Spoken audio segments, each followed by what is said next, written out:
საღამომშვიდობისა, ეთერშია გადაცემა ჩვენ, მე თამარ ჩიქოვანი ვარ. დღეს ჯანდაცვის სისტემაზე ვისაუბრებთ, უფრო ზუსტად იმ რეფორმაზე, რომელიც საქართველოში დიდი ხნის დაწყებულია. ჩვენი სტუმარია ამირან გამყრებიძე. ბატონო ამირან, ძალიან დიდი მადლობა, რომ გადაცემაში მონაწილეობას დაგთანხმდით. მით უმეტეს, რომ ამ კვირაში გარკვეულწილად ჯანდაცვის თემა საკმაოდ აქტუალური იყო. მაგალითად NDI-ის გამოკვლევებით გამოკითხულებმა 3 პრიორიტეტი დაასახელეს, რომელიც მათი აზრით ძალიან მნიშვნელოვანია, რომ მოგვარებული იყოს. ეს არის სამუშაო ადგილების შექმნა, ეს არის ქვეყნის ტერიტორიული მთლიანობა და ხელმისაწვდომი ჯანდაცვა.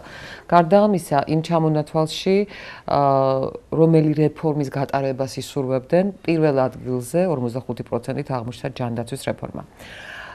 შეიძლება ითქვას, რომ ჯანდაცვის რეფორმის კონტურები გამოკვეთილია, ვიცით როგორ ჯანდაცვას ვაკეთებთ და თუნდაც ვთქვათ რეფორმის პირველი ტალღის წარმატებით დასრულების შემდეგ ვეცოდინება როგორი ჯანდაცვა გვექნება საქართველოში. დიდი მადლობა მოწვევისთვის, მოგესალმებით, მივესალმები მაყურებელს. საინტერესო დამთხოვაა, რომ სწორედ დღევანდელ ინტერვიუს დაემთხვა სწორედ ეს რამოდენიმე სოციოლოგიური გამოკითხვის შედეგები და აი სწორედ ის რომ მოსახლეობის ძალიან დიდი ნაწილი მიუთითებს ერთ-ერთ პრიორიტეტად ხელმისაწვდომ ჯანდაცვას ძალიან მნიშვნელოვანია.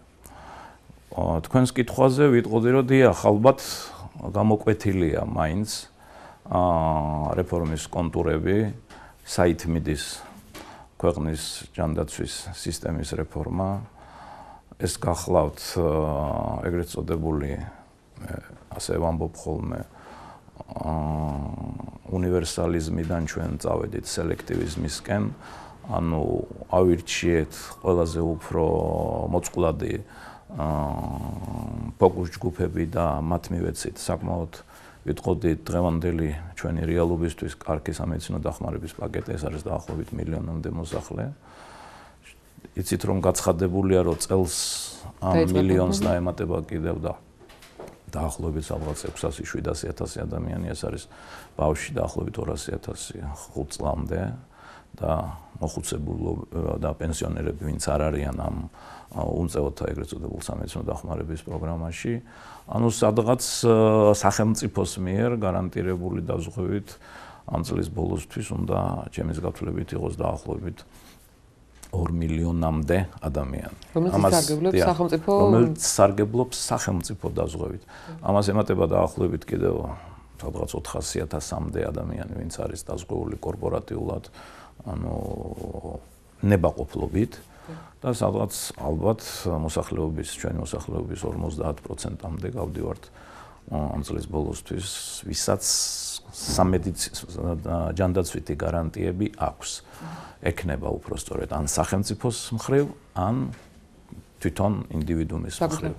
თუმცა ამის მიუხედავად, ბატონო ამირან, მაინც ძალიან ბევრია უკმაყოფილო დღეს არსებული სისტემით. ისინიც კი, ვინც თქვათ უმწეოთა პროგრამით გარკვეულ დაზღვევის პაკეტებს იღებენ. ისინიც არ არიან კმაყოფილები რა მომსახურეობასაც მათ სთავაზობენ, ანუ იმ სერვისებით, რომელიც არის.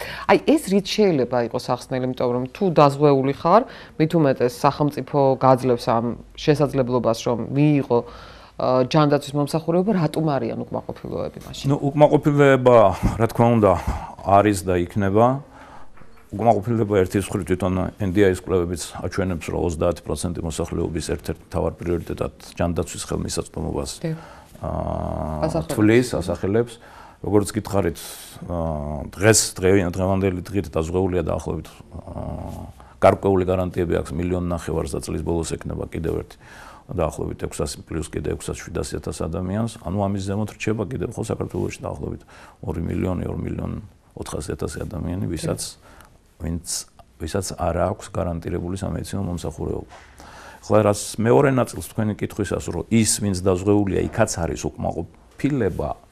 რა თქმა უნდა, იქნება, იმიტომ რომ ადამიანის მოთხოვნილება ძალიან დიდია. სამწუხაროდ ჯერჯერობით ჩვენი ქვეყნის ეკონომიკა და ჩვენი ქვეყნის ბიუჯეტი თუ თქვათ შესაძლებლობები, ფინანსური შესაძლებლობები არ იძლევა იმის შესაძლებლობას, რომ აი ეს ეგრეთ წოდებული პაკეტი, რომელიც საკმაოდ კარგია, მე ვიტყოდი, დღევან აი ეს უმწეოთა სამედიცინო დახმარების პაკეტი, თავისი შემადგენლობით და თავისი, თქვათ, გარანტიებით, რა სერვისებსაც თავაზობს სახელმწიფო, საკმაოდ კარგია. აი ვთქვათ, ის პაკეტი დღეს მთელი საქართველოს მოსახლეობას რომ მქონდეს, ჩვენთან ძალიან ბევრი პრობლემა იქნებოდა გადაწყვეტილი, მაგრამ მაინც ნაწილი უკმაყოფილოა, ვთქვათ, სერვისის მიწოდების ხარისხით, თვითონ სამედიცინო დახმარების ხარისხით და მომსახურეობის ხარისხით, რომელიც ყოველთვის, რა თქმა უნდა, ერთნაირი არ არის. ამდენად ჯერ გასაკეთებელი, ჩემის გადასახეთიდან ძალიან ბევრია. მე მინდა ისევ მიუბრუნდე ხელმისაწვდომობის საკითხს. სხვადასხვა ქვეყანაში სხვადასხვანაირი სისტემებია შექმნილი, ან ჯანდაცვა როგორ არის აწყობილი. ჩვენ მანამდე საუბრობდით და მე გითხარით და კიდევ ერთხელ გავიმეორებ, ჩემთვის იყო სრულიად მოულოდნელი, რომ თქვათ იგივე დიდ ბრიტანეთში ჯანდაცვის დაწესებულებების 95% არის სახელმწიფო საკუთრება. მაშინ როდესაც ჩვენთან პრინციპში მე მგონი სახელმწიფო საკუთრება აღარც ერთი სამედიცინო დაწესებულება აღარ არის. აი ეს პრივატიზაციის პროცესი, რომელიც საქართველოში მე მგონი დასრულდა უკვე ყველა სამედიცინო დაწესებულება გაიყიდა და სამაგიეროდ ახალი საავადმყოფოები უნდა ააშენოს, ვინც შეიძინა ეს ძველი საავადმყოფო და პლუს იქ უნდა არ მხოლოდ ააშენოს, არამედ მართოს. რამდენად აი მართვა, ჯანდაცვის მართვა, რამდენად არის ჩვენთან იმდენად ჩამოყალიბებული, რომ მე შენობა მაინტერესებს და იქ რაღაცა ბიზნეს ინტერესი მაქვს და ამავე დროს მე საავადმყოფოს მართვა მიხდება. არის ამისთვის საქართველოში თქვა რაღაცა ნაწილი, ვინც მზად არის მართოს საავადმყოფო. თქვენ მართალი ბრძანეთ, ყველა ქვეყანაში და ინდივიდუალური მოდელია, მაინც რაღაც ზოგადი ყველას აქვს ერთნაირი. არსებობს ყველა ქვეყანაში სახელმწიფო სექტორი ჯანდაცვაში და არსებობს პრივატული სექტორი. მაგრამ რომ აი გააშუალოთ ეს, თქვათ, შეფარდება, ხო?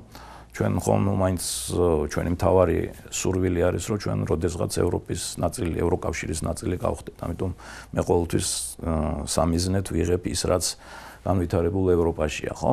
განვითარებულ ევროპაში სწორედ ასეა, დაახლოებით შეფარდება არის 70-75%, 20-25%-ზე, გამიგეთ?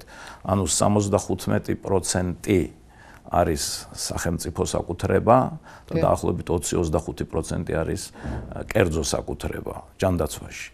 ასევე ფინანსურ ნაკადებშიც განვითარებულ ევროპაში ადამიანის, თქვათ, დაზღვევისთვის თუ სამედიცინო დახმარებისთვის 60-ზე მეტი, ანუ სადღაც 70% არის სახელმწიფო ეს ფულადი ნაკადები და დაახლოებით 20-25% გახლავთ ეს კერძო, ანუ ან ჯიბიდან ამოღებული ფული, ან ნებაყოფლობით დაზღვევაში გადახდილი ფული. ამიტომ ეს ბალანსი ჯერჯერობით ესეთია, თუმცა რეალობის წინაშე ვდგევართ, რომ პრივატული სექტორი ყველა ქვეყანაში იკრებს ძალას, იმიტომ რომ ძლიერი და სულ ახალი ინოვაციები მაინც, თქვათ, იგივე აი სამედიცინო მეცნიერების განვითარებას რო აიღებთ, რაც ახალი ხდება, იმას ხო შესაბამისი მეცნიერული განვითარება სჭირდება, არა ყველაფერი მაინც მეცნიერებიდან მოდის ახალი. აი სამედიცინო მეცნიერებაში დღეს თქვენ წარმოიდგინეთ, პრივატული სექტორი დებს მეტ ფულს, ვიდრე სახელმწიფო სექტორი. ისი არის, რომ აი ეს დაახლოებით ბოლო 10 წლის განმავლობაში პრივატულმა სექტორმა ბევრად აჯობა ინვესტიციებით, თქვათ, სახელმწიფო სექტორში. თუმცა ფუნდამენტური კვლევები, რაც განსაკუთრებით მნიშვნელოვანია, იქ სახელმწიფოა დაინტერესებული. გამოყენებით კვლევებში, თქვათ, მეტია პრივატული სექტორის როლი. ეს მაინც ახლა მუშავდება ახალი პოლიტიკა ევროპის ჯანდაცვის, რომელსაც ქვია ევრო ჯანმრთელობა 2020, ანუ 2020 წლამდე, რომელიც ერთ-ერთი ჯგუფის წევრიც მეც გახლავართ და აი სადღაც სექტემბერში უნდა მოხდეს ამ საბოლოო დოკუმენტის მიღება ევრო ჯანმრთელობის მსოფლიო ორგანიზაციის რეგიონალურ კომიტეტზე და იქ ერთ-ერთ ეს საკითხად დგას, რომ ევროპაში ჩვენ თქვათ პრივატული სექტორი უფრო მეტად იყო განვითარებული და არის დღესაც ამერიკის შეერთებულ შტატებში. ევროპაში ამ მოდელს პრივატული სექტორის უფრო ძლიერი ინტერვენციებს, თუმცა ამერიკაშიც შეფარდება ასეთია, 45% არის სახელმწიფო და 55% არის პრივატული. ანუ იქ სახელმწიფოს როლი მეტად გაიზარდა 60-იანი წლების შემდეგ. განსაკუთრებით ორი დიდი პროგრამის შემოტანეს. აი 60-იან წლებამდე ამერიკის შეერთებულ შტატებში დაახლოებით შეფარდება ესეთი იყო, რომ სახელმწიფო სექტორის როლი იყო სადღაც 20-25%, დანარჩენი იყო პრივატული. ამის გამო, რომ ნახეს, რომ ხელმისაწვდომობა ნაკლები იყო, შტატებმა 60-იან წლებში შემოიტანეს ორი დიდი პროგრამა. ეს გახლავთ Medicare Medicaid-ი, სწორედ ჩვენი უმწეობის პროგრამა დაახლოებით ასეთი და შემდეგ ასევე Medicare-ი, რაც ჩვენ ახლა სექტემბრიდან უნდა შემოვიტანოთ, მოხუცებულების დაზღვევა და ამით სახელმწიფოს სექტორის როლი მნიშვნელოვნად გაზარდეს საერთო ჯანდაცვაში. ევროპული მოდელი ცოტა სხვა იყო, გამიგეთ და სხვანაირად ვითარდება. იქ სახელმწიფოს მარეგულირებელი მექანიზმები უფრო რთულია და თქვენს კითხვაზე, როდესაც პრინციპში თეორიულად პრივატიზაციის და პრივატულ კერძო ხელში არსებული სამედიცინო დაწესებულებების წინააღმდეგი არავინ არ იქნება, მაგრამ უნდა კონდეს კარგად ჩამოყალიბებული შესაბამისი მარეგულირებელი მექანიზმები. იმიტომ რომ ჯანმრთელობა არ გახლავთ. ის არის რაღაც ნაწილში ბიზნესი, მაგრამ ის არ არის სრულად გამიგეთ ბიზნესი იმ გაგებით, რაც თქვათ ჩვენ ხშირად მოგვისმენია ხოლმე, გამიგეთ. ამიტომ ჯანმრთელობა ნაკლებად ორიენტირებულია ჯანდაცვა უნდა იყოს. ეს არის თქვათ ჯანდაცვის ჯანმრთელობის სოფლიო ორგანიზაციის კონსტიტუციაში წერია პირდაპირ, რომ ის ნაკლებად უნდა იყოს ორიენტირებული მოგებაზე.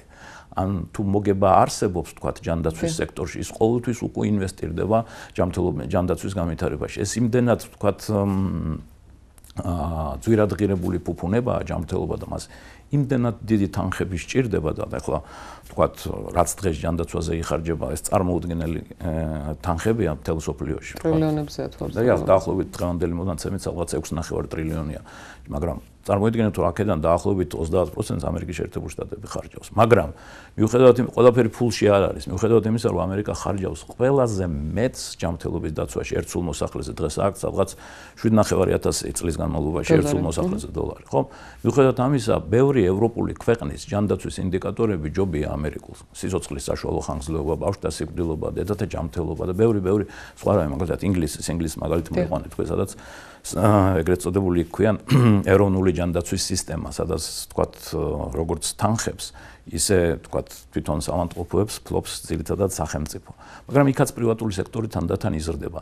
ამიტომ ჩვენ არ უნდა შეგვეშინდეს, რა თქმა უნდა, პრივატული სექტორის ზრდის და პრივატული სექტორის აქტივობის პირიქით, მაგრამ აქ უნდა იყოს ძალიან მკაცრად ჩამოყალიბებული კანონმდებლობა და კარგად მარეგულირებული მექანიზმები, რომლის ნაკლებობასაც დღეს ჩვენ განვიცდით. კი, ჩვენ ჩავატარეთ, რა თქმა უნდა, და ეს მე ხშირად გქონია ამაზე ლაპარაკი, რომ მე ასეთი მასშტაბური პრივატიზაციის წინააღმდეგი არა ვარ და არ ვიყავი.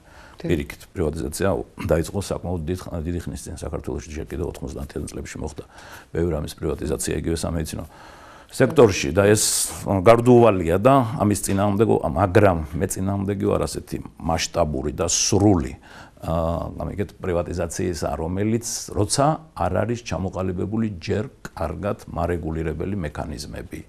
იმიტომ რომ პრივატული სექტორი მაინც ორიენტირებულია ძირითადად რაზე? მოგებაზე. იქ ამ დროს ჩვენ არის საშიშროება ფასების ზრდის, არის საშიშროება მათ შორის სამედიცინო ხარისხის დავარდნის, როცა თუ არ არის შესაბამისი მარეგულირებელი კიდევ ერთხელ მექანიზმები. ამიტომ ეს პროცესები გარკვეულწილად მიშვებულია ჯერ. ბატონო, თქვენ ახსენეთ თქვა საშუალო ევროპულ ქვეყანაში რა პროცენტს იხდის სახელმწიფო საკუთარი მოქალაქის ჯანდაცვაზე და რამდენს იხდის ადამიანის საკუთარი ჯიბიდან. საქართველოში როგორია ეს პროპორცია? ჩვენ რამდენს ვიხდი და სახელმწიფო რამდენს იხდის? საქართველოში სამწუხაროდ ეს პროპორცია არის ერთ-ერთი ყველაზე ისეთი მაჩვენებელი, რომელიც არასახარბიელოა, არც ჩვენთვის და არც თქვათ საერთაშორისო მაჩვენებლებით. დღეს საქართველოში ჯანმრთელობაზე იხარჯება საკმაოდ დიდი რაოდენობა თანხისა. დაახლოებით წარმოიდგინეთ 2010 წლის მონაცემები მაქვს ბოლომდე 2 მილიარდ ლარამდე იხარჯება საქართველოში ჯანმრთელობაზე, მაგრამ ამ 2 მილიარდიდან სახელმწიფო ხარჯავს მხოლოდ მე-4-ს, ანუ სადღაც 25-30%. ეხლა თუ ვწდები 30%-ამდე უკვე. ანუ დანარჩენი 70% ამოდის ჯიბიდან, ანუ კერძო. ეს ნიშნავს, რომ საქართველოს მოსახლეობა აი იმ გამოკითხვაში წენდიაში, რომ მას ხელმისაწვდომობა ერთ-ერთი მთავარი პრობლემაა. საქართველოს მოსახლეობა არიშურებს თანხებს თავისი ჯანმრთელობისთვის, ან თავისი ოჯახის წევრის ჯანმრთელობისთვის, მაგრამ მას ამისთვის უხდება ხშირად ძალიან დიდ ფინანსურ რისკებზე წასვლა, ხო, ან ვალს იღებს, ან საბანკო სესხს იღებს, ან კიდევ რაღაცას ყიდის და ასე შემდეგ და გადაიხადოს. ამიტომ სანამ ქვეყანაში არის ეს მაჩვენებელი, ანუ ეს წილადი არ შემოbrunდება, ანუ სახელმწიფოს წილი სამედიცინო მომსახურეობის ფინანსურ უზრუნველყოფაში არ იქნება მეტი ვიდრე თქვათ კერძო ჯიბიდან ამოღებული წილი, მანამდე ეს პრობლემა ხელმისაწვდომობის, რაც ხალხს აწუხებს, ვერ გადაწყდება, გამიგეთ? რანაირი სქემად ჩვენ არ უნდა შევიმუშაოთ და თეორიულად ეს არის, თქვათ, ასე თეორიულად შეიძლება დაუშვათ, რომ ადამიანები აი 70% რატო იხდის მაშინ ფულს, როცა მას სჭირდება ჯანდაცვა, ან როცა მას რაღაც პრობლემა ექნება. მან წავიდეს ის და დაეზღვიოს და ყოველთვიურად, თქვათ, 10 ლარი ან 20 ლარი გადაიხადოს ამისთვის. თეორიულად ეს მიდგომა, თქვათ, ამერიკაში აიხლაც დაობენ რესპუბლიკელები და დემოკრატები ამასთან დაკავშირებით. რესპუბლიკელები ამბობენ, რატო შემოგვაქვს ჩვენ ჯარიმები ადამიანებისთვის, ვინც არ ეზღვევა, ეს რაც ობამამ გააკეთა, ხო? ადამიანი იმისთვის არის, რომ ის თავისუფალია და მან თავისი, თქვათ, ცხოვრება თვითონ უნდა უზრუნველყოს. თუ ის მუშაობს, ან აქვს მას შემოსავალი, წავიდეს და გადაიხადოს ფული და დაეზღვიოს. მაგრამ როგორც გამოცდილება გვიჩვენებს და თვითონ ამერიკული გამოცდილებაც, გამიგეთ? თუ აქ არ იქნა, მე არ ვიტყოდი რაღაც დაძალების ელემენტი, ეს ცოტა უხეში გამოთქმაა, მაგრამ თუ არ იქნა რაღაც სავალდებულობის ელემენტი, არა, ისე თურმე ვერ ხდება ეს და ამის, თქვათ, ძალიან კარგია ისევ და ისევ ამერიკის მაგალითი ამისთვის. ამიტომ ჩემის აზრით, კიდევ ერთხელ ამას მე ხშირად ჩემი გამოსვლების დროს მიმეორებ, რომ ჩვენ თუ გვინდა და აი საქართველოს ახალი სტრატეგია რაც არის ჯანდაცვის შარშან ნოემბერში იქნა მისი პრეზენტაცია და ეს ღია დოკუმენტია და ხელმისაწვდომი დოკუმენტია მას ასეთი ის არის ხელმისაწვდომი და ხარისხიანი ჯანდაცვა. ანუ ხელმისაწვდომობას მთავრობა აცნობიერებს, რომ ხელმისაწვდომობა ერთ-ერთი მთავარი კომპონენტია. ეხლა ალბათ ხშირად გესმით გამოსვლებისთვის ჩვენ ვაშენებთ სამანტყოფოებს და ეხლა უნდა გავზარდოთ ხელმისაწვდომობა, მაგრამ ხელმისაწვდომობა არ გაიზრდება თუ ჩვენ ეს წილადი არ შემოვატრიალეთ. ანუ სახელმწიფოს, თქვათ, ვალდებულება და სახელმწიფოს ფინანსური ნაკადები არ გაიზარდა ჯანმრთელობაში. არა, მით უმეტეს საქართველოში სადაც სამწუხაროდ საკმაოდ მაღალია უმუშევრობის პროცენტი, ანუ ადამიანს რომ ცუნდოდეს და რომ წესმოდეს, როგორი აუცილებელია და ჯობია წინასწარ 10 ლარი ან 20 ლარი გადაიხადო და იყო დაზღვეული, თუ არა გაქვს ამის შესაძლებლობა და თავის გადარჩენაზე ფიქრობ მხოლოდ, ნუ ვერ დაეზღვები ვერანაირად. ასევე ძალიან ხშირად საქართველოში ადამიანები საუბრობენ იმაზე, რომ არაადეკვატურად მაღალია ჩვენთან მედიკამენტების ფასი.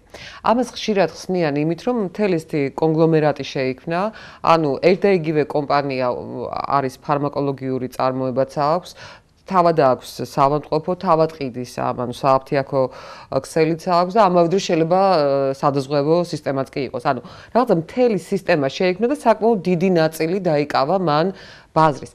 რამდენად მართლაც მიღებულია ასეთი შემთხვევები, თქვათ, სხვა ქვეყნებში, რომ საკმაოდ დიდი კომპანია მთლიანად თუ არა, მესამეც მაინც იკავებდეს და ამით წამლის ფასი, მედიკამენტის ფასი პრინციპში საკმაოდ მაღალი იყოს. მე მაგალითად იგივე ლონდონში მაცხოვრებლებს ვთქვიათ, რომ ძალიან მაღალია თქვენთან ლონდონში, სადაც ითვლება, რომ ერთ-ერთი ყველაზე ძვირი ქვეყანაა, ხო, ძვირი ქალაქია. მართლაც ამის გამოა ჩვენთან მედიკამენტები ასეთი ძვირი? მე ვერ გეტყვით, ეხლა რამოდენიმე კვლევა ჩატარდა, ეხლა ბოლო კვლევაც იყო, რომ თითქოს ბოლო 2 წლის განმავლობაში მთელ რიგ დაეცა ფასი. მე ვერ გეტყვით, რომ მედიკამენტები შეიძლება ცალკეულ შემთხვევაში იყოს ამის ის, მაგრამ ზოგადად არ შეიძლება რომ საქართველოს მედიკამენტები იყოს უფრო ძვირი ვიდრე ლონდონში ან საფრანგეთში. ცალკეულ მედიკამენტზე ეს შესაძლებელია. და საერთოდ მინდა იცოდეს მოსახლეობამ, რომ მედიკამენტი იაფი არასოდეს არ იქნება. მედიკამენტი იაფი იყო საბჭოთა პერიოდში, როდესაც ის იყო როდესაც ის იყო დოტირებული სახელმწიფოს მიერ სრულად. ანუ ჩვენ არ ვიხდიდით მედიკამენტის რეალურ ფასს. მედიკამენტის შექმნა ჯდება ისე ძვირი, აი ერთი მედიკამენტის შექმნა სჭირდება დაახლოებით 12 წელიწადი თავიდან ბოლომდე, ვთქვათ, და დაახლოებით 1 მილიარდი დოლარის ინვესტირება გინდა, რომ მედიკამენტის შექმნა. ამდენად ისინი იაფი არ იქნება, მაგრამ ჯანდაცვის სისტემა უნდა იყოს ისეთი, რომ ადამიანი თავისი ჯიბიდან არ უნდა ყიდულობდეს მედიკამენტს. ანუ მედიკამენტს ის უნდა ყიდულობდეს ან დაზღვევის საშუალებით, ან სახელმწიფო პროგრამების საშუალებით. გამიგეთ? უმრავლეს მედიკამენტს, რაც მას სასიცოცხლო აუცილებელია. თუ არის ის ქრონიკულად ავადმყოფი, თქვათ აქვს თქვათ ავიღოთ მეორე ტიპის დიაბეტი. თქვათ პირველი ტიპის დიაბეტი ახლა ჩვენთან ფინანსირდება და ყველა იღებს ინსულინს უფასოდ. მისთვის ინსულინი უფასოა, იმიტომ რომ სახელმწიფო უხდებს, ხო? ამიტომ ახლა ინსულინი ეღირება ბაზარზე $5 თუ $3 თუ 5 ლარი, მას არ აქვს მნიშვნელობა, იმიტომ რომ სახელმწიფო უხდის მას ამ ფულს, ხო? მაგრამ აი თქვათ მეორე ტიპის დიაბეტი, ხო, რომელსაც ტაბლეტირებული ფორმები ჭირდება. იქ, როდესაც სახელმწიფო და ადამიანს მეორე ტიპის დიაბეტი დავანტყოფს, ის მთელი სიცოცხლის განმავლობაში ჭირდება ეს წამალი, არა? ამიტომ უნდა იყოს ისეთი სისტემა შექმნილი, რომელიც უზრუნველყოფს ამ ადამიანისთვის, რომ ის მან ეს მედიკამენტი მიიღოს ან უფასოდ არასოდეს არ არსებობს. გამიგეთ, რაღაც მინიმალური სიმბოლური თანაგადახდით. ყველაზე მდიდარ ქვეყნებშიც კი, აი თქვათ ნორვეგია გახლავთ, ყველაზე მდიდარი ქვეყანა ევროპაში და ერთ-ერთი საუკეთესო ჟანდაცვის სისტემა აქვს. მე ხშირად მიხდება ნორვეგიაში სიარული და კარგად ვიცნობ ამ სისტემას. ნორვეგიაშიც კი, რომელიც ძალიან მდიდარი ქვეყანაა, იქ ექიმთან ვიზიტიც და ნებისმიერი მედიკამენტიც ზეც თქვენ სიმბოლურ გადასახადს აუცილებლად იხდით.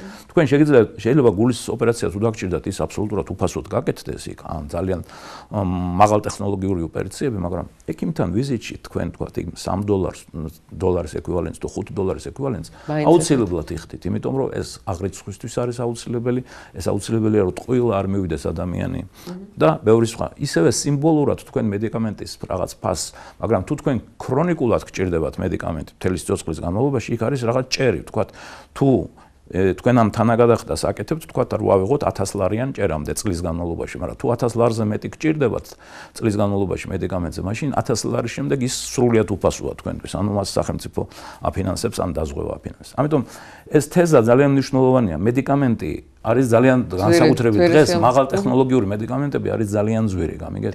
ის არც ერთ თქვათ იგივე მდიდარ ადამიანს არ შეუძლია საკუთარი ჯიბიდან ყოველდღე მისი გადახდა. ამიტომ ხდება ან სადაზღვეო სქემებში მათი ჩართვა, ან სახელმწიფო გარკვეულ პროგრამებში, რომელთაც სახელმწიფო უზრუნველყოფს მათ იმას.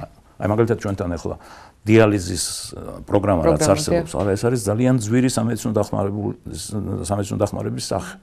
თუ ახლა მე ზუსტი ფასები არ ვიცი, მაგრამ დაახლოებით იმ დროს როცა მე ჟანდაცვის სისტემაში მუშაობდი, წლიური დანახარჯი ერთ ადამიანზე იყო დაახლოებით 12-13 ლარი, ხო, ეს ძალიან დიდია ჩვენი მოსახლისთვის. მაგრამ ის არ გზნობს ამას, იმიტომ რომ ამას აფინანსებს სახელმწიფო. იქ ბევრი მედიკამენტი შედის და სხვადასხვა თქვათ ტექნოლოგიური მოწყობილობებით. ამიტომ აი ეს ასეთი ახლა მეორე კითხვა, მეორე ნაწილი თქვენი კითხვისა, აი ეს როცა ასეთი მონოპოლიები იქნება, როცა სამედიცინო დახმარების მრავალი სახე ერთ ჰოლდინგშია გაერთიანებული, თქვათ, როცა არის ფარმაცევტული წარმოებაც, არის თქვათ დისტრიბუციაც, არის აფთიაკიც, არის თქვათ ქარხანაც, უკაცრავად არის სამედიცინო კლინიკაც და არის სადაზღვევო კომპანიაც. ეს ანალოგი არ არსებობს არსად. არსებობს ანალოგები მხოლოდ ამერიკის შეერთებულ შტატებში, როცა სადაზღვევო კომპანიები ფლობენ გარკვეულ კლინიკებს. ეგრეთ წოდებული, აი, ყველაზე ერთ-ერთი დიდი ქსელი არის Kaiser Permanente's ქსელი, კალიფორნიის შტატში არის დიდი. როცა, კიდევ ერთხელ ვამბობ, სადაზღვევო კომპანია კერძო ფლობს თავის კლინიკებს. როგორც ამბულატორიებს, ისე ვთქვათ და ასეთი რამე რომ ვთქვათ ეს ფარმაცევტულ სექტორთან იყოს მიბმული, ესეთი რამე არ არსებობს, არსებობს. გამონაკლისებად ამ შემთხვევაშიც. მე ძალიან მინდა თქვენი მოსაზრება მოვისმინო უკვე ხარისხთან ან ჯანდაცვის ხარისხთან დაკავშირებითაც, ოღონდ ეს უკვე მოხდება რეკლამის შემდეგ რეკლამა ჩვენს ეთერში.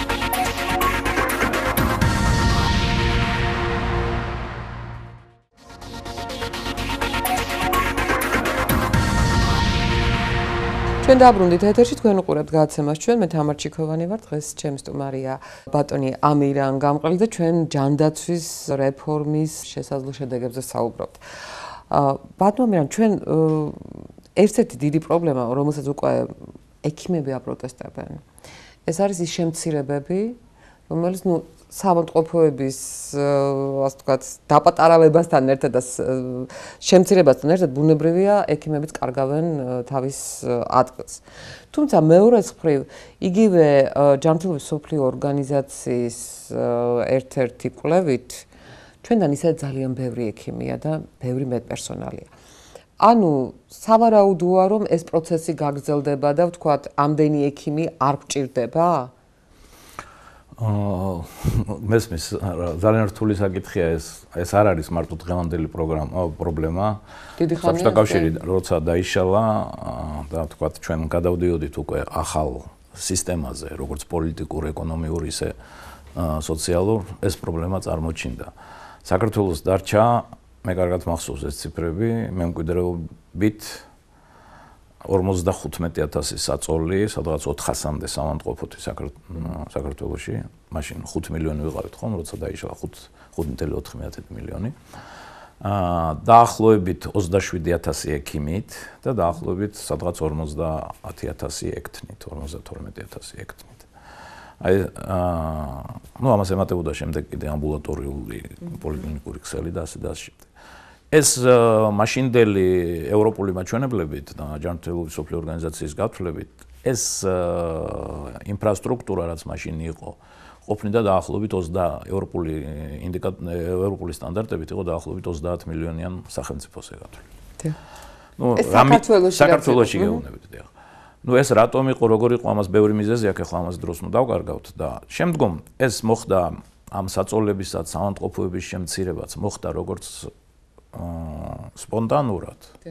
ისე მოხდა გარკვეული სტრატეგიებით და ვთქვათ პროექტებით. და ის რაც ხდება, ვთქვათ რომ მცირდება სამანდყოფოთა რაოდენობა და ბევრი გათვლები ამისი იყო 90-იან წლებში, მე 2002 წელს დამტკიცდა სამანდყოფოთა რესტრუქტურიზაციის დიდი პროგრამა, მე ეს 100 სამანდყოფოს პროგრამა რაც გახდათ და ასე და ასე შემდეგ. ეს ერთმანეთისგან გამოდიოდა, ვთქვათ, ჰქონდათ მათ ბევრი საერთო, ვთქვათ, პრინციპი და გათვლის პრინციპი, რომელიც დაყრდნობილი იყო იმ ინდიკატორებზე და იმ სტანდარტებზე, რაც არსებობს, ხო? ვთქვათ, არის როგორი რამდენი სამანდყოფო გვჭირდება, რამხელა სამანდყოფოები გვჭირდება, რამდენი, ვთქვათ, კერძო პრაქტიკის პირველად ჯანდაცვის ექიმი გვჭირდება და ასე და ასე. ეს არსებობს საერთაშორისო სტანდარტები. ამ სტანდარტებით და ამ გათვლებით ახლა საითკენაც მივდივართ, ჩვენ მივდივართ, რომ აი უნდა ჩამოვიდეთ ახალი გათვლებით სადღაც ქვეყანაში უნდა იყოს სადღაც 8-10,000 საწოლამდე და ბოლოს ეს იყო თუ არ ვცდები სადღაც 16,000-მდე ახლა ჩამოსული. ან განახევრდეს კიდე უნდა განახევრდეს. დაახლოებით და შესაბამისად რა თქმა უნდა ამას სამედიცინო პერსონალის შემცირების მოყოლება. მაგრამ თავარი არის ის რომ ეს შემცირება რაც შეიძლება უმტკივნეულო იყოს. შემცირება კი არ უნდა იყოს ჩვენ ამას ვეძახით რესტრუქტურიზაციას, როცა ამ ადამიანებს ვინც თავისუფლდებიან სხვადასხვა მიზეზის გამო, აი რატო არის პროტესტი და იმიტომ რომ მათ შესაბამისი კომპენსაცია უნდა მიეცეთ და მიიღონ. არსებობს ძალიან ბევრი აი ახალი ზელანდიის, ავსტრალიის გამოცდილება არის, როცა ჩვენ ამას თავის დროზე ვსწავლობდით და იგეგმებოდა ვთქვათ მაშინ სამანდყოფოთა რესტრუქტურიზაციის პროგრამა, რომ ერთ-ერთი ამ პროგრამაში ერთ-ერთი მთავარი ნაწილი არის კომპენსირების ნაწილი. როდესაც ამ ადამიანებს თქვენ ვინც დამსახურებული ადამიანებია, აძლევთ ან ერთჯერად, ან ხანგრძლივადიან კომპენსირებას და ხელს უწყობთ მათ შემდგომი დასაქმების შესაძლებლობის მიცემაში. ანუ ადამიანი ქუჩაში არ უნდა გაუშვას. და შეურაცხყოფილი. ეს აი ამ პროცესში ეს აუცილებლად გასათვალისწინებელი ეს მე თავის დროზე რა თქმა უნდა რეკომენდაციად მივეცი იმ ადამიანებს ვინც ამ საკითხზე მუშაობენ. თუმცა მეორე მხრივ მესმის რომ ისედაც ხა ექიმის პროფესია საკმაოდ რთულია და საკმაოდ დიდი ფიზიკური გამძლეობაც უნდა ქონდეს და სულიერიც და შეყვარებული უნდა იყოს საკუთარ პროფესიაში რომ დარჩე ამ პროფესიაში და ბოლომდე იმუშაო. თქვენ თავად ბრძანეთ რომ ძალიან სწრაფად ვითარდება მედიცინა, ანუ სიახლეები ძალიან ბევრია. ისინი ვინც დარჩნენ და ვინც აპირებენ რომ თქვა ბოლომდე გავყნენ ამ არჩეულებრივ პროფესიას. რამდენად აქვთ მათ საშუალება რომ არ ჩამორჩნენ, ანუ ის სიახლეები, არ მხოლოდ თქვა ახალი პრეპარატები, არამედ მკურნალობის ახალი სტანდარტი. ხელი რამდენად მიუწვდებათ რომ მართლაც ნუ რაღაცა დონე მაინც შეინარჩუნოთ. წვრთნის საშუალება რამდენად არის დღეს საქართველოში ექიმების? როგორ გითხართ, ახლა ჩვენთან მოგეხსენებათ ტრადიციულად საქართველოში იყო და არის კარგი სამედიცინო სკოლები, ახლა ყველაფრის ასე ის არ შეიძლება რომ ჩვენ და რა თქმა უნდა საქართველოს დღეს მომუშავე აი კარგ ექიმთა და ექიმი ყოველთვის კარგი უნდა იყოს, არ შეიძლება ცუდი იყოს ექიმი. კარგ ექიმთა პლეიადები იზრდებოდა საქართველოში. რა თქმა უნდა, მათ ჰქონდათ საშუალება, მაშინ ჩაკეტილი სისტემა იყო, მე ლაპარაკობ საბჭოთა პერიოდში, როდესაც თქვენ შეგეძლოთ მხოლოდ ტრეინინგი გაგევლოთ მოსკოვში, ლენინგრადი იყო მაშინ ან სხვაგან და ასე შემდეგ.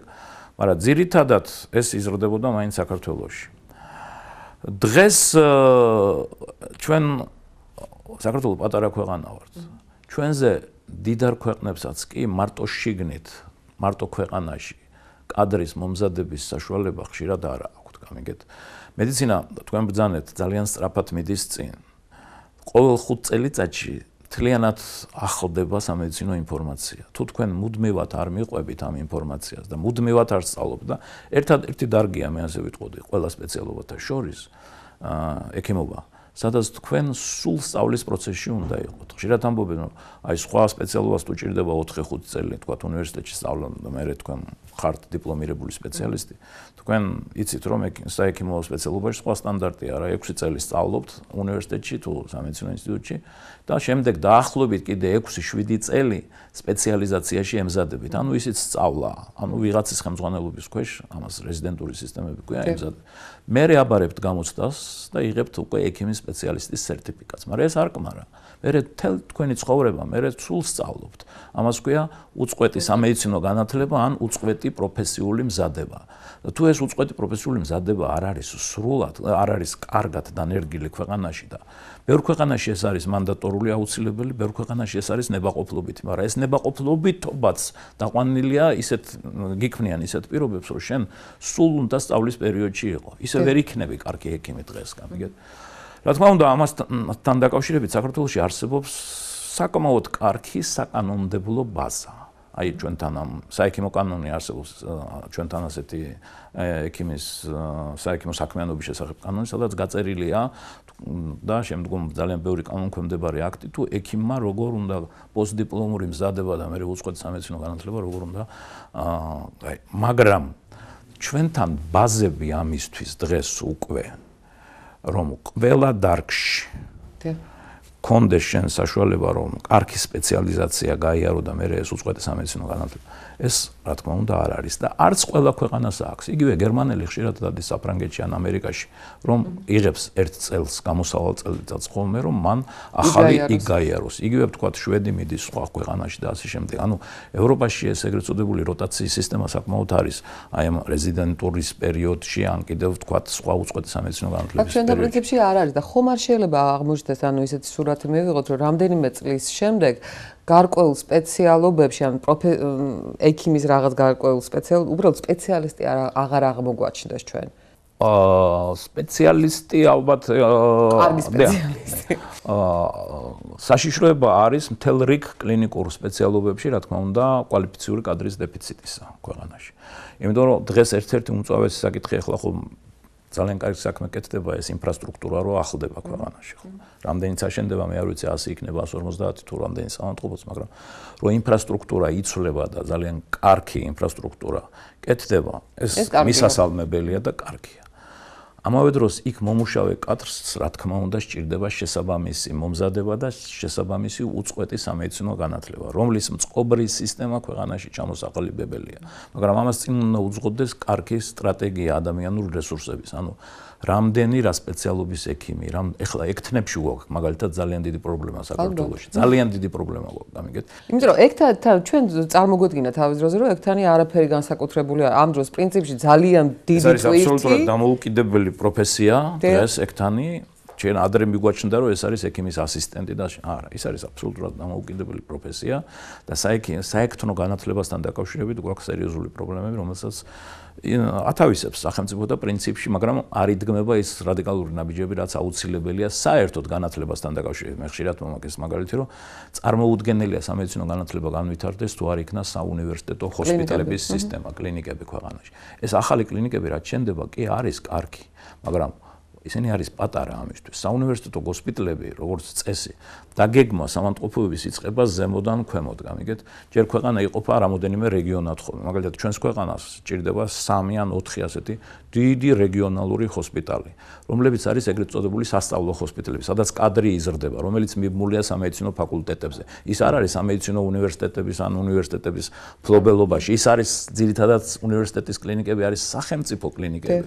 და ის არის დაახლოებით 6 ევროპაში 700-800 საწოლი, სადაც ყველა პროფილია სამედიცინო წარმოდგენილი და რაც თავარია, სამედიცინო დახმარების ყველაზე მაღალი დონეა იქა და იქ ადამიანი იზრდება, სწორედ რეზიდენტები იზრდებიან და ექიმები იზრდებიან ასეთ გოსპიტლებში. აი სწორედ დღეს ჩვენ თუ რამის ნაკლებობას განვისდით ქვეყანაში და ერთ-ერთი თქვათ აი ამ კარგ მიმართულებაში რაც არის ინფრასტრუქტურის შეცვლა და ახალი სამონტყოფოების მშენებლობა, აი აქ გამორჩენილია რატომღაც საუნივერსიტეტო გოსპიტლების თქვათ ცნება და საუნივერსიტეტო გოსპიტლების ჩამოყალიბება.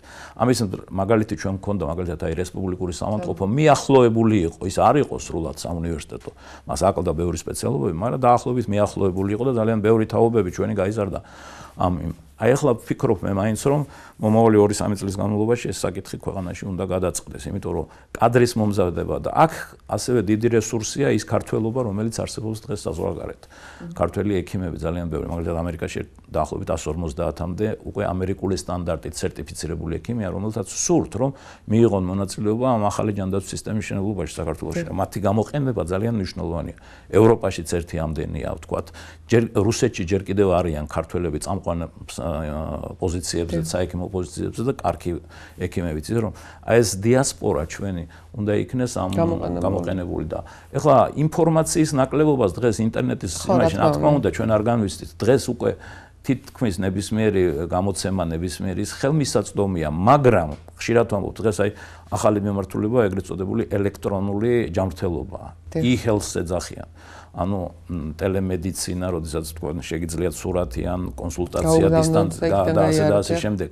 მაგრამ იგივე მობილური მედიცინა, მობილური ჯანმრთელობა შემოდის, როდესაც მთელი რიგი დაავადებები თქვენ მოგდით, თქვათ, აცრის კალენდარი თქვენს მობილურ ტელეფონზე, ან თუ დიაბეტი გიბრძანდებით, თქვათ, როდის უნდა და ასე შემდეგ.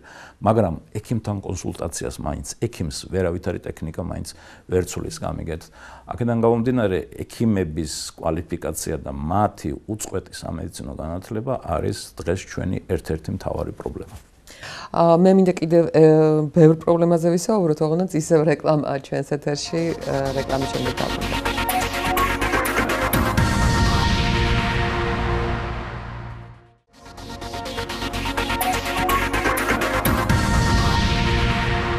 ჩვენ დავბრუნდით ეთერში, თქვენ უყურებთ გადაცემას ჩვენ, მე თამარ ჩიქოვანი ვარ, დღეს ჩემი სტუმარი ამირან გამყრელიძეა.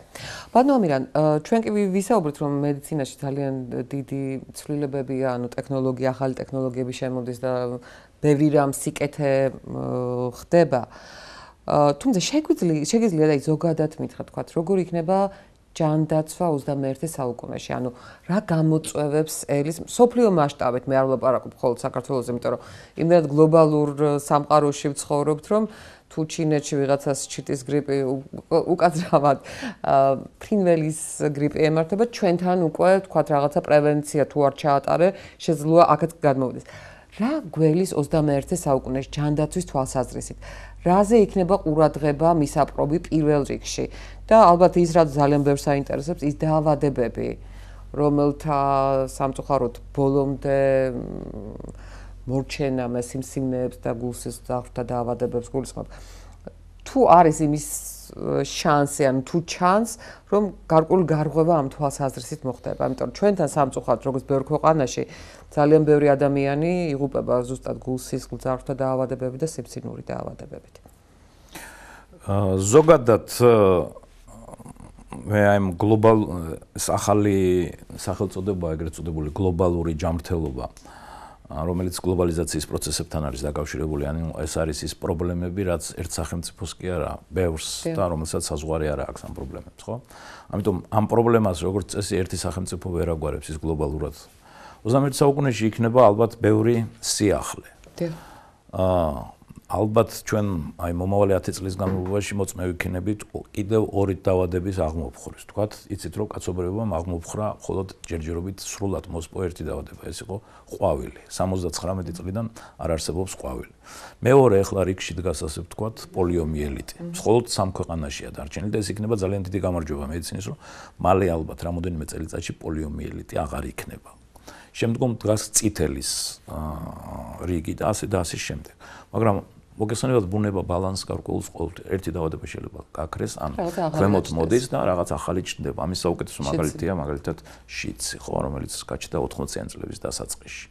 მაგრამ აი იგივე მაგალითი თუ რა შეუძლია გლობალურ ჯანმრთელობას გააკეთოს, იგივე შიდსთან დაკავშირებით, ხო?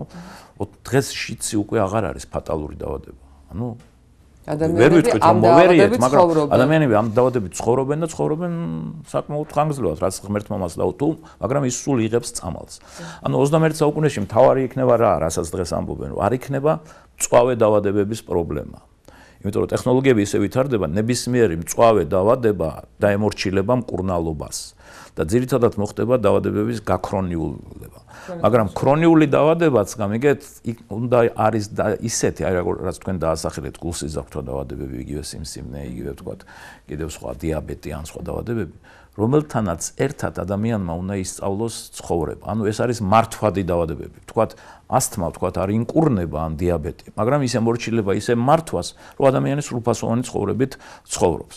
ანუ 21 საუკუნეში ეს იქნება ძალიან ფართოდ. ანუ მთელი რიგი ქრონიკული დაავადებები დაემორჩილება სრულფასოვან მართვას.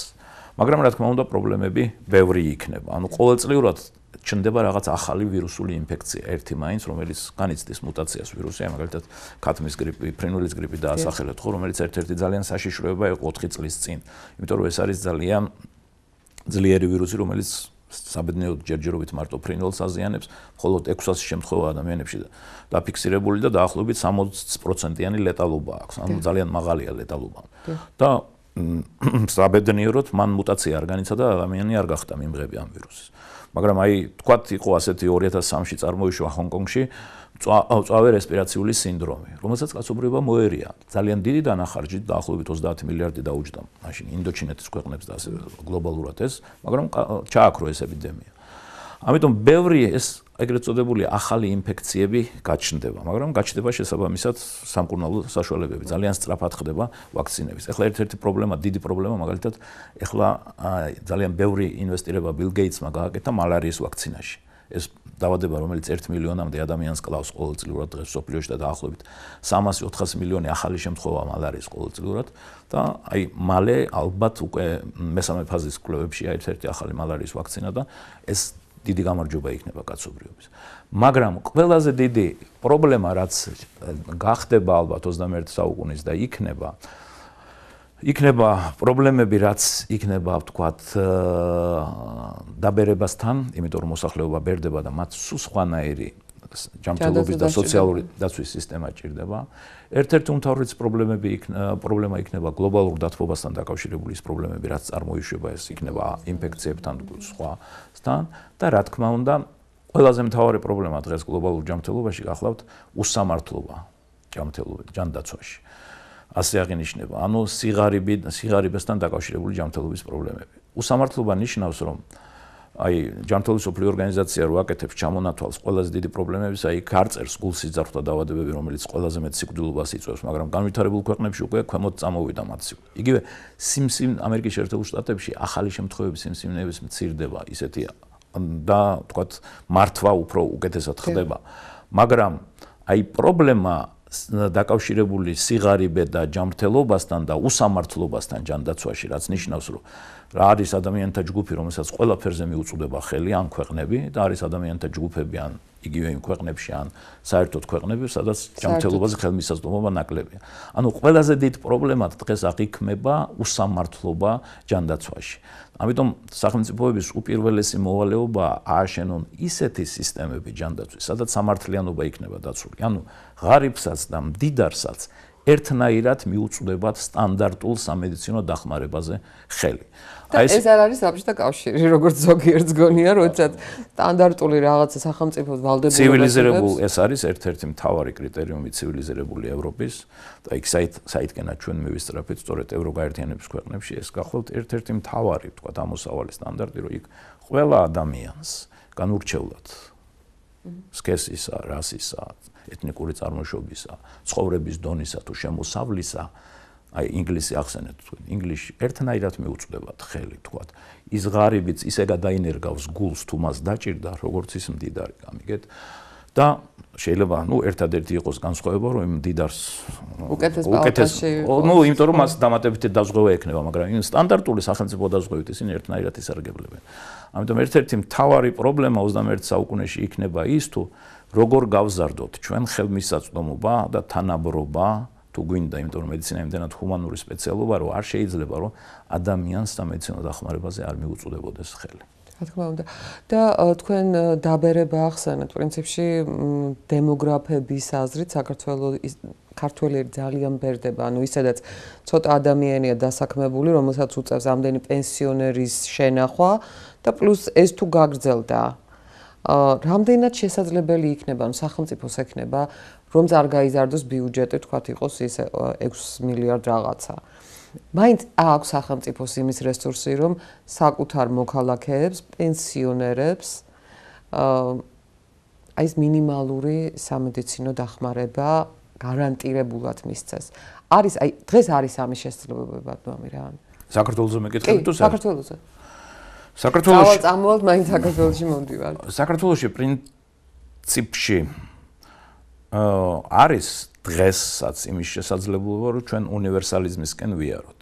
ერთადერთი ჯანმრთელობა მოსახლეობის უნდა იყოს ერთ-ერთი და განათლება. მე ჩემთვის აი ეს ორი დარგი განსაკუთრებულად მნიშვნელოვანია და ასე ვთვლი ეს ჩემის გადასახედიდან, რომ ჩვენი ქვეყნის განვითარებისთვის ყველაზე მთავარია, რომ ამისთვის ხშირად მომყავს ხოლმე ფინეთის მაგალითი, როგორ გახდა ფინეთი ძალიან ძლიერი ქვეყანა, სულ სამი რამით. იმით რომ მათ ძალიან ბევრი ადამიანს მისცეს საშუალება კარგი განათლების, სოციალურად უზრუნველყოს მოსახლეობა და მაღალტექნოლოგიური მეთოდები დანერგეს, ხო? ისევე ჩვენ დღეს ჩვენი მთავარი პრიორიტეტი უნდა იყოს ეს. ეს პრიორიტეტი უნდა გამოიხატოს სწორედ იმაში, რომ ჯანმრთელობას და განათლებას უნდა მიეცეს ყველაზე მეტი ფული ბიუჯეტიდან. სამწუხაროდ ჩვენ რო გვინდა პრიორიტეტულობა რაშია? პრიორიტეტულობას თქვათ ამტკიცებს ორი ციფრი. რამდენს ხარჯავს შენ მთლიან შიდა პროდუქტთან მიმართებაში სახელმწიფო რამდენს ხარჯავს თქვათ განათლებისთვის ან ჯანდაცვისთვის და რა ნაწილი ბიუჯეტისა მოდის ჯანდაცვაზე ან განათლებაზე. ნუ ამ შემთხვევაში განათლებაც მივაყოლე ჯანდაცვას, ხო? აი ამის შემდეგ იტყვი შენ რომ პრიორიტეტულია შენთვის ეს დარგები. ჩვენ დღეს ხარჯავთ სადღაც 6% ბიუჯეტისა ჯანმრთელობაზე. ბაჟეთით უნდა იყოს რამდენი ბატონო? მაგრამ ჩვენაირი ქვეყნისთვის უნდა იყოს 12-15%. აი ჩვენ თუ დღეს 12-15% გვექნება ბიუჯეტის ჯანმრთელობაზე, მაშინ ჩვენ აი იმ დაახლოებით იმ სტანდარტით, რაც დღეს უმწეობი არიან დაზღვეული, ჩვენ მოვახდენთ მთელი მოსახლეობის დაზღვევას. და ეს დღეს შეუძლია, ამას სჭირდება პოლიტიკური ნება. ჩემ და სამწუხაროდ არც წინამთავრობის დროს, როცა მე გარკვეულ პოზიციებზე ვმუშაობდი, არც მაშინ იყო ეს პოლიტიკური ნება და ჯანმრთელობის მიმართ. და არც დღეს არის ჯანმრთელობის მიმართ ეს პოლიტიკური ნება. თუ ეს პოლიტიკური ნება იქნება ძლიერი, რომ ჩვენ ჯანმრთელობას და განათლებას ვაღიარებთ ქვეყნის განვითარების და არა და გლობალურად, აი თქვენ გლობალურზე მელაპარაკეთ, 21 საუკუნის მთავარი მამოძრავებელი ძალა, თუ ვთქვათ, მე-20 საუკუნის ბოლო 20 წელი იყო საინფორმაციო ტექნოლოგიები, ინტერნეტი და ასე შემდეგ, 21 საუკუნის მთავარი მამოძრავებელი ძალა პროგნოზით იქნება ბიოსამედიცინო მეცნიერებების განვითარება. ანუ ის რაც ადამიანის სიცოცხლესთან და ადამიანის სიცოცხლის ხანგრძლივობასთან არის დაკავშირებული. ხო, თქვენ შემეკითხეთ მოხუცებულობებზე. აი წლევანდელი მსოფლიო დღე მიეძღვნება ჯანმრთელ მოხუცებულობას 7 აპრილი, ჯანმრთელობის მსოფლიო ორგანიზაციის დღე გახლავთ ეს. ეს დაკავშირებულია არა მარტო საქართველოში, საბედნიეროდ ჩვენთანაც სიცოცხლის საშუალო ხანგრძლივობა იზრდება და ეს ძალიან კარგია და მთელ მსოფლიოში სიცოცხლის საშუალო ხანგრძლივობა იზრდება. ამიტომ საპენსიო ასაკი თანდათან ზემოთ აიწევს. ეხლა საფრანგეთში გახსოვთ როგორი გამოსვლები იყო, როდესაც მაგრამ ეს გარდაუვალია, გერმანიამაც გააკეთა ეს და ეს გარდაუვალია, იმიტომ რომ სიცოცხლის საშუალო ხანგრძლივობა იზრდება. მაგრამ რა თქმა უნდა, ეს პრობლემად იქმნება და ძიმე ტვირთია სოციალური სფეროსთვის. ამიტომ არის, რომ სოციალური სფერო და ჯანმრთელობის სფერო უნდა იყოს ყოველთვის პრიორიტეტი და არა ვთქვათ, გქონდეს სხვა პრიორიტეტები. და ბატონო, ბოლო კითხვა, იმიტომ რომ სამწუხაროდ ძალიან სწრაფად გაირბინა დრო. ჯანმრთელიერი რას ნიშნავს? ანუ ჯანმრთელი სახელმწიფო. ეს არის მაინც რომ არ ვიცი, პრევენციას უფრო დიდი მნიშვნელობა უნდა ენიჭებოდეს, რომ ბევრი ავადმყოფი არ ყავდეს? დღეს ყველაზე დიდი დილემა ჯანმრთელობის დაცვაში არის ის, რომ აი რაც თქვით რომ ჯანმრთელობის ტექნოლოგიები ისე ვითარდება, რომ ქვეყნების ეკონომიკები ვერ მიყვება მას. ანუ ჯანმრთელობაზე იხარჯება ორჯერ მეტი ფული, ვიდრე მთლიანი შიდა პროდუქტი ქვეყნების იზრდება. ამიტომ 21 საუკუნეში გვინდა თუ არ გვინდა ჩვენ და მთავარი ერთ-ერთი მიმართულება უკვე თქვათ არა დაავადებების წარმოშობის, არამედ მოვლის იქნება სწორედ პრევენციაზე დამყარებული მედიცინა. ეხლა ძალიან ფართოდ შემოდის ეგრეთ წოდებული პერსონალიზირებული მედიცინის ცნება. რას ნიშნავს ეს? 21 საუკუნის დასაწყისის ყველაზე დიდი სამედიცინო მიღწევა და ბიოლოგიის მიღწევა გახდა ადამიანის გენომის გაშიფრვა. დღეს პრინციპში ძალიან ბევრ ლაბორატორიებში უკვე მსოფლიოში თქვენ შეგიძლიათ პერსონალური გენომი გაშიფროთ და გარკვეული ალბათობით ვიცოდე რა შეიძლება მომავალში. ამას ქვია მოლეკულურ დონეზე პროგნოზირება, არსებობს ახლა შორს წაგვიყვანს, დროც არა გვაქვს 4P-ის პრინციპით მიდგომა, როდესაც უკვე პერსონალიზირებულად უდგები ადამიანს, შენ რა შეიძლება მომავალში განვითარდეს და რისი პრევენცია აუცილებლად და ეს მერე გადაგაქვს მთელ საზოგადოებაზე, ანუ შემოგაქვს მთელი, თქვათ, წყება, პრევენციული ღონისძიებების, მაგალითად ახლა სულ უბრალოდ ჩვენთან თამბაქო უნდა, სულ ლაპარაკობთ იმაზე, რომ თამბაქო რამდენ ადამიანს კლავს და რა ზარალი მოაქვს, ხო და ყველაზე იაფი თამბაქოა ჩვენთან. და დღეს ერთხელ და სამუდამოდ გადაწყდეს, რომ თამბაქოზე ჩვენ ფასი და გავზარდოთ, აქციზი დავადოთ უფრო მეტი და ეს ფული ჩავდოთ ჯანმრთელობაში. როგორც საფრანგეთშია. როგორც ცივილიზირებულ ევროპაშია, მარტო საფრანგეთში არა, ცივილიზირებულ სამყაროში. ძალიან დიდი მადლობა, თუმცა მაინც მგონია რომ ჯობია არ ვიავადმყოფავთ და ყველაფერი უკეთესად იქნება, თუმცა ამისთვის ნამდვილად ჯანსაღი ცხოვრების წესით უნდა ვიცხოვროთ.